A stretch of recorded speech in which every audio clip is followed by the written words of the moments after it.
Balai Movie di sini. Apa kabar semuanya? Semoga semuanya sehat-sehat selalu ya. Di video kali ini kita akan membahas film yang berjudul Brave Gonju Senki. Menceritakan tentang perjuangan sekumpulan anak SMA yang terjebak di masa lalu dan harus berjuang untuk kembali ke masa depan dengan selamat. Sebelum ke alur ceritanya, jangan lupa untuk like, komen, subscribe, dan nyalakan loncengnya ya. Tanpa berlama-lama lagi, yuk langsung aja kita ke alur ceritanya.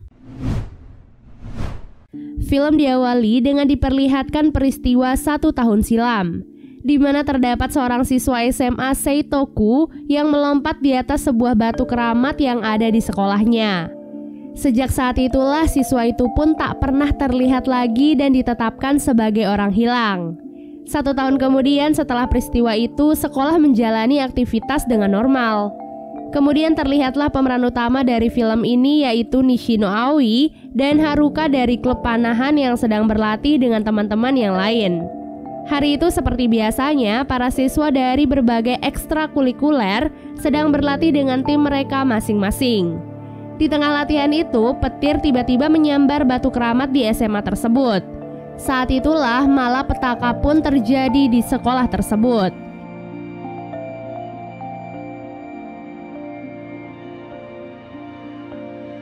Di mana seluruh siswa di SMA itu tiba-tiba diserang oleh para pasukan yang membawa pedang dan datang entah dari mana.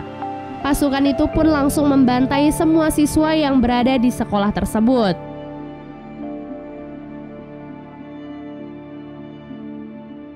Aoi dan Haruka yang melihat kekacauan itu juga hampir saja menjadi korban dari pembantaian tersebut.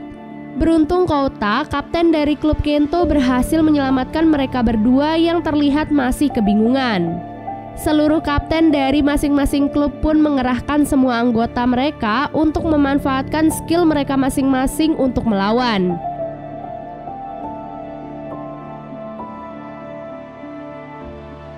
Kemudian mereka yang masih selamat dari penyerangan itu memutuskan untuk berkumpul di lapangan sekolah.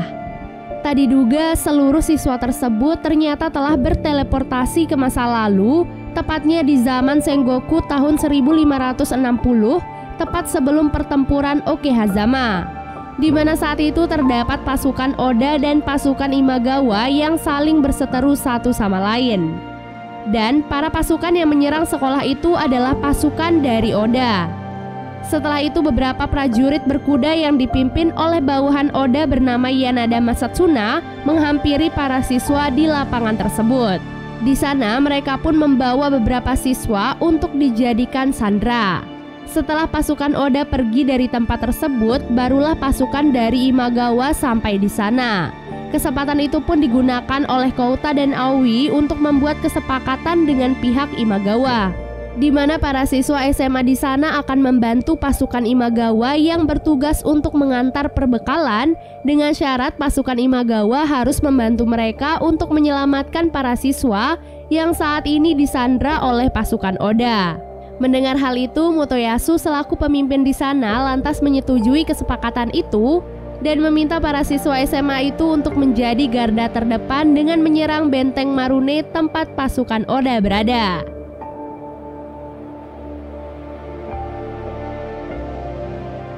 Setelah itu, Aoi, Kouta, dan yang lainnya pun berdiskusi tentang siapa saja yang akan pergi untuk misi penyerangan ke benteng Marune. Di sana, Kouta meminta para siswa kelas lanjut untuk diam di sana dan memikirkan cara agar mereka bisa kembali ke masa depan. Begitupun juga dengan semua siswi dan beberapa siswa yang terluka di sana. Nah, sisanya para siswa laki-laki yang masih kuat serta Haruka yang memaksa ikut akan memulai perjalanan menuju ke benteng Marune.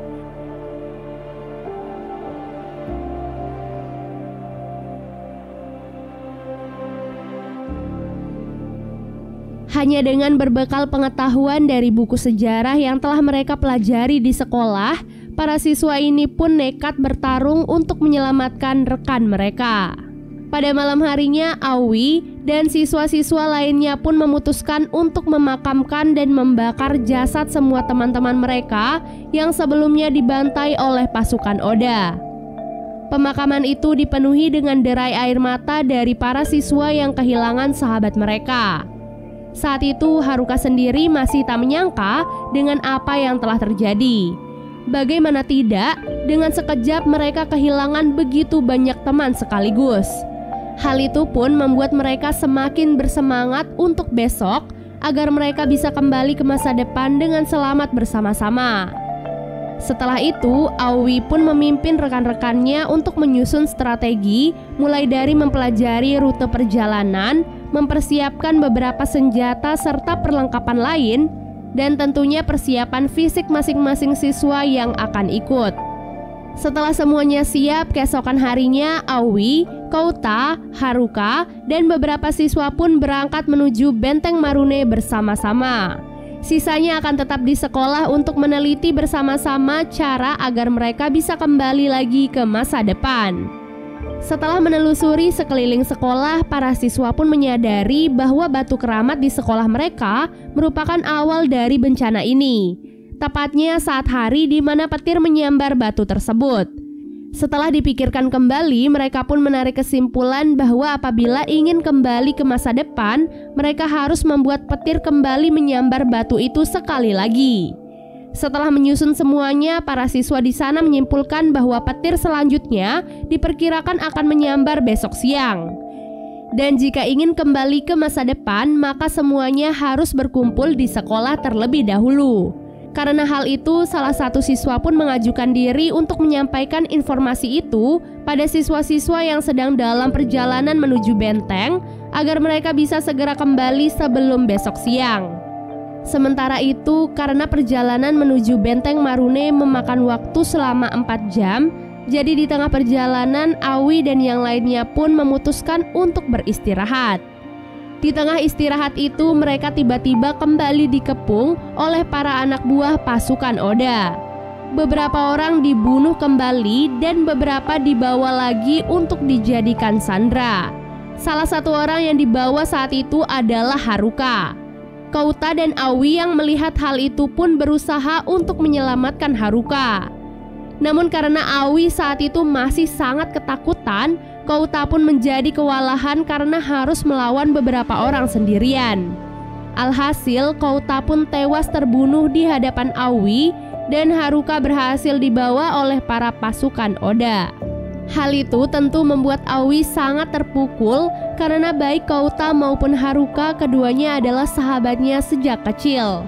Saat itu Motoyasu pun mendekati Aoi dan memberikan saran untuknya agar Aoi tidak berlarut-larut dalam kesedihan. Setelah mendengar saran dari Motoyasu, Aoi pun berlatih lebih keras dan mempersiapkan dirinya untuk penyerangan nanti. Di tempat lainnya terlihatlah Haruka yang baru sampai di tempat sandera lainnya. Tak lama kemudian Yanada pun mendekati para sandera tersebut. Disinilah kita akhirnya tahu bahwa orang di balik topeng itu ternyata adalah murid di awal film yang melompat di atas batu dan dinyatakan hilang sejak 1 tahun yang lalu.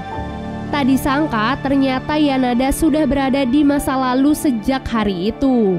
Dan ia pun memiliki niat jahat untuk mengubah sejarah dan mendapatkan pengakuan. Dengan pengetahuannya dari masa depan, Yanada yakin bahwa ia bisa mengubah sejarah agar sesuai dengan apa yang ia inginkan. Haruka yang mendengar hal itu masih tak habis pikir dengan apa yang dipikirkan oleh Yanada, sampai ia tega melihat banyak anak terbunuh hanya untuk mewujudkan keinginannya itu. Keesokan harinya hanya tersisa 23 orang yang akan tetap melanjutkan penyerangan ke Benteng Marune.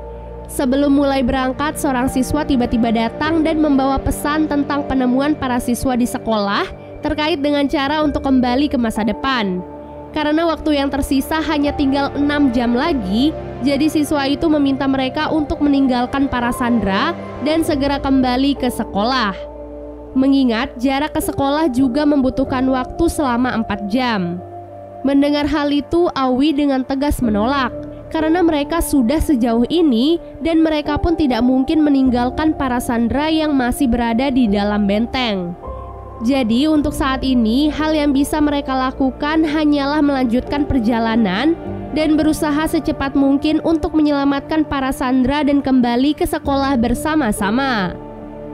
Karena tak ingin membuang waktu lagi, mereka pun akhirnya mulai berangkat. Dengan senjata yang sudah mereka persiapkan dan kemampuan mereka masing-masing, mereka yakin bahwa mereka akan bisa menyelesaikan misi ini tepat waktu. Jadi, Benteng Marune ini memiliki 3 gerbang, dari gerbang terdepan sampai gerbang yang paling dalam. Nah, para sandranya berada di balik gerbang terdalam di benteng tersebut. So, sesuai dengan strategi awal, para siswa pun membagi diri mereka untuk bisa menembus gerbang terakhir tersebut. Pada awalnya, semua berjalan sesuai dengan strategi mereka.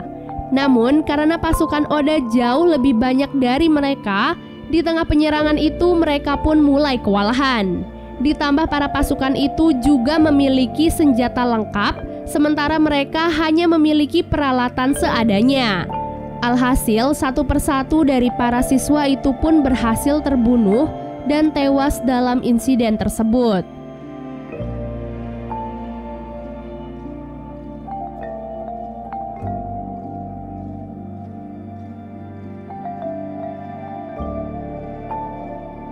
Sampai di gerbang terakhir, Aoi dan teman-temannya pun berhasil membebaskan para sandera, kecuali Haruka yang lagi-lagi dibawa ke tempat lainnya. Aoi yang melihat hal itu pun nekat mengejar Haruka seorang diri. Karena waktu yang sudah tak banyak lagi, Aoi pun menginstruksikan kepada teman-temannya yang lain untuk segera kembali ke sekolah, sedangkan ia akan membebaskan Haruka terlebih dahulu. Namun sayang, Haruka ternyata hanyalah jebakan yang dibuat oleh Yanada untuk mengepung mereka yang masih selamat di sana. Saat itu, Aoi dan yang lainnya merasa sangat putus asa dengan keadaan tersebut. Sampai tiba-tiba bantuan pun datang di saat yang tepat. Pasukan Imagawa tiba di saat yang tepat dan langsung membantu Aoi dan yang lainnya di sana. Di saat itulah Motoyasu pun meninggal dunia karena ditembak oleh Yanada. Diambang kematiannya, Motoyasu pun menyerahkan pedangnya pada Aoi dan memintanya untuk melanjutkan perjuangannya. Setelah itu, mereka yang masih selamat akhirnya bisa kembali ke sekolah, sementara Aoi dan Haruka masih di sana karena ingin menghentikan Yanada. Dalam pertarungan itu, Haruka pun terluka karena mencoba untuk menyelamatkan Aoi. Begitupun juga dengan Aoi. Yanada pun menawarkan kepada Aoi untuk bekerja sama dengannya dan mengubah sejarah bersama. Namun Aoi menolak dan tetap bertekad untuk menghentikan Yanada. Tekad kuat Aoi itu pun akhirnya membuahkan hasil, di mana ia berhasil membunuh Yanada dengan tangannya sendiri. Setelah itu, Aoi pun segera bergegas pergi bersama Haruka ke sekolah dengan menunggangi kuda. Beruntung keduanya berhasil sampai di sekolah sebelum waktunya habis. Namun tak diduga sesampai di sana, Aoi ternyata memilih untuk tidak kembali ke masa depan dan tetap tinggal di sana untuk memperbaiki kembali sejarah yang sudah kacau karena perbuatan Yanada. Film diakhiri dengan perpisahan menyedihkan antara Aoi dan Haruka, di mana Haruka sangat sedih karena keputusan yang diambil oleh Aoi. Bahkan setelah kembali ke masa depan pun, Haruka masih terus memikirkan Aoi yang masih ada di masa lalu. Dan film pun selesai. Makasih banyak udah nonton alur cerita kali ini dan sampai jumpa di alur cerita berikutnya. Bye!